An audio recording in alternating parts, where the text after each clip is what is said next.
Hello guys, welcome back to my channel crazy video the ideal life.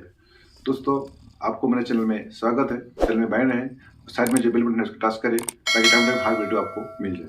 दोस्तों, आज हम एक महत्वपूर्ण टॉपिक पर बात करते हैं कि आयुष्मान रिइंबर्समेंट, जो भी हम मेडिकल ट्रीटमेंट के बाद हम बिल क्लेम करते हैं और हमारे बिल के ऊपर क्वेरी लगते हैं। तो दोस्तों, क्वेरी के ऊपर एक दिशा निर्देश मैं आपको ये बताना चाहूँगा कि आप कैसे बिल क्लेम करने से आपका बिल में एक भी क्वेरी नहीं लगेगा। ठीक है दोस्तों ध्यान से सुनिए। आप लोग कभी कभी स्किप कर देते हैं या फिर आपको ध्यान नहीं देते हैं, लेकिन आपसे मैं रिक्वेस्ट करूंगा एक ध्यान से देखिए और आपको एक प्रॉपर नॉलेज मिल जाएगा और आपका बिल में कभी क्वेरी नहीं आएगा, ये मैं वादा करता हूँ। ठीक है दोस्तों सबसे पहले आपका क्वेरी इसलिए आते हैं कि आप जो गाइडलाइंस है, गाइडलाइंस को मेंटेन नहीं करते हैं। मेंटेन का मतलब दोस्तों, जो भी गाइडलाइन दिए गए हैं कि किस केस में क्वेरी लगेगा और किस केस में आईपीडी ओपीडी, ठीक है दोस्तों, ये केस में कौन सा केस में कैसे कैसे आपका बिल सबमिट करना है वो आपको नॉलेज होना चाहिए। और इस वीडियो को देखिए, आप सेव करके रखिए और टाइम टू टाइम आप देखते रहिए, या फिर आप मेरे चैनल में आइए। चैनल में भी आप तरह तरह का वीडियो आपको मिल जाएगा, आप देखिए। ठीक है दोस्तों, आपको एक बिल्कुल साफ सुथरा नॉलेज मिल जाएगा। तो गाइस, सबसे पहले मैं बताना चाहूंगा, जब भी आप बिल क्लेम करते हैं या फिर ट्रीटमेंट करते हैं तो आप ध्यान दीजिए कि आप सीजीएस के अंदर जो इम्प्लांट हॉस्पिटल है उसमें ट्रीटमेंट कर रहे हैं, या फिर जो पीएमजे के अंदर इम्प्लांट हॉस्पिटल है उसमें ट्रीटमेंट कर रहे हैं, या फिर अगर किसी भी इमरजेंसी कंडीशन में अगर आप कहीं भी ट्रीटमेंट कर रहे हैं तो वही आपको ध्यान रखने का जरूरत होता है। ठीक है दोस्तों, जैसे दोस्तों कि रेफरल सीजीएस के अंदर जो भी इम्प्लांट हॉस्पिटल होगा उसमें रेफरल का जरूरत होगा। रेफरल कहाँ से? किसी भी सीएपीएफ यूनिट हॉस्पिटल या फिर गवर्नमेंट हॉस्पिटल से आप रेफरल ले सकते हैं। उसके बाद सीजीएस इम्प्लांट हॉस्पिटल में आप कैशलेस या फिर पॉकेट पेड के माध्यम से ट्रीटमेंट कर सकते हैं। और जो भी ट्रीटमेंट के बाद जो भी डॉक्यूमेंट आपका होगा, मेडिकल डॉक्यूमेंट जैसे मेडिसिन का बिल, उसके बाद आपका टेस्ट का रिपोर्ट, ठीक है दोस्तों, ये सारी चीज में आप डॉक्टर का सिग्नेचर और स्टैम्प जरूर करवाइएगा। उसके बाद डॉक्टर का जो प्रेस्क्रिप्शन है, प्रेस्क्रिप्शन लेटर में डॉक्टर का कंसर्न डॉक्टर का साइन और स्टैम्प जरूर करवा लीजिएगा। उसके बाद आप बिल सबमिट कीजिए, आपका ना क्वेरी लगेगा ना कुछ होगा। लेकिन जो टर्म्स एंड कंडीशन या फिर गाइडलाइंस है वो आपको ध्यान देना होगा। टर्म्स एंड कंडीशन क्या है कि किसी भी बिल में या फिर जो भी रिक्वायरमेंट डॉक्यूमेंट है, मेडिकल डॉक्यूमेंट, उसमें कंसर्न हॉस्पिटल या कंसर्न डॉक्टर का सिग्नेचर और स्टैम्प जरूर लगे। ठीक है दोस्तों, उसके बाद पीएमजे के अंदर जो इम्प्लांट हॉस्पिटल है उसमें भी सेम प्रोसेस है, आईपीडी ओपीडी में सेम है। क्या है कि सर्विस पर्सन के लिए रेफरल चाहिए। रेफरल कहाँ से? किसी भी यूनिट हॉस्पिटल या फिर गवर्नमेंट हॉस्पिटल से।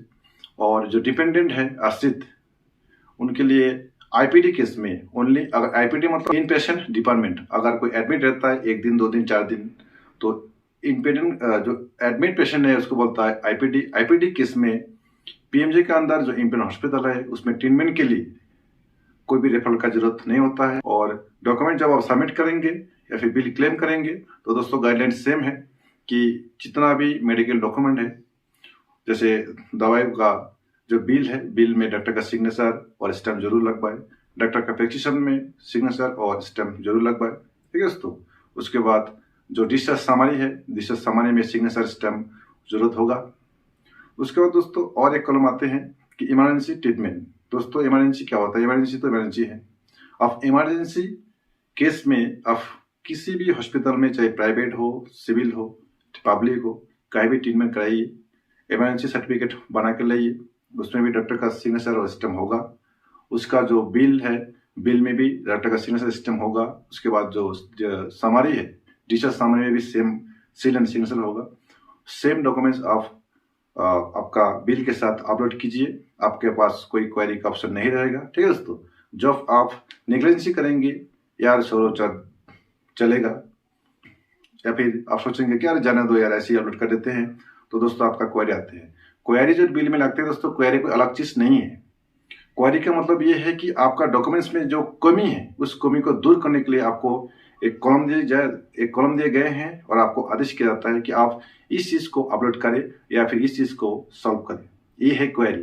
क्वेरी का मतलब कोई अलग से और बड़े चीज नहीं है। क्वेरी का मतलब ये है कि आपका जो कमी है उस कमी को आप दूर करें, और इसको आप खुद दूर कर सकते हैं। और इसके लिए आपको एक मोबाइल चाहिए, या फिर लैपटॉप से होगा या फिर डेस्कटॉप से होगा। आप कहीं से भी कर सकते हैं। और साइट को आपको पता ही है, tms.pmj.gov.in, ठीक है दोस्तों। इसमें जाके आप अपना क्वेरी अपडेट कीजिए।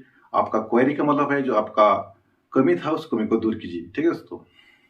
तो दोस्तों ये जो गाइडलाइन है, ये गाइडलाइन आप मेंटेन कीजिए, आपका बिल में कभी क्वेरी नहीं आएगा। और जब भी दोस्तों क्वेरी आते हैं, अगर मान लीजिए कि आप 3 महीने के बाद अपने गांव से छुट्टी खत्म और आप चला गए अपने यूनिट में और डिस्टेंस काफ़ी ज़्यादा है, आना संभव नहीं होता है, तो दोस्तों इस केस में अगर डॉक्टर का कंसर्न हॉस्पिटल का डॉक्टर का साइन और स्टैम्प छूट जाते हैं, तो आप अपने यूनिट का जो मेडिकल ऑफिसर है उनसे रिक्वेस्ट कीजिए और उनका स्टैम्प और सिग्नेचर के माध्यम से वेरीफाइड करके आप दोबारा अपलोड कीजिए, तो अभी भी आपका बिल में कोई क्वेरी नहीं आएगा, ठीक है दोस्तों।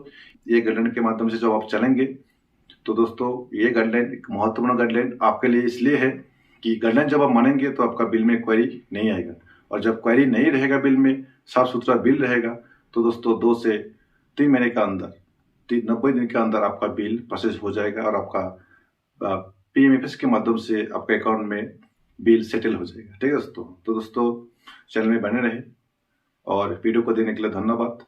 ऐसी गाइडलाइन और अच्छे अच्छे वीडियो मैं आप लोगों के लिए लाता हूं।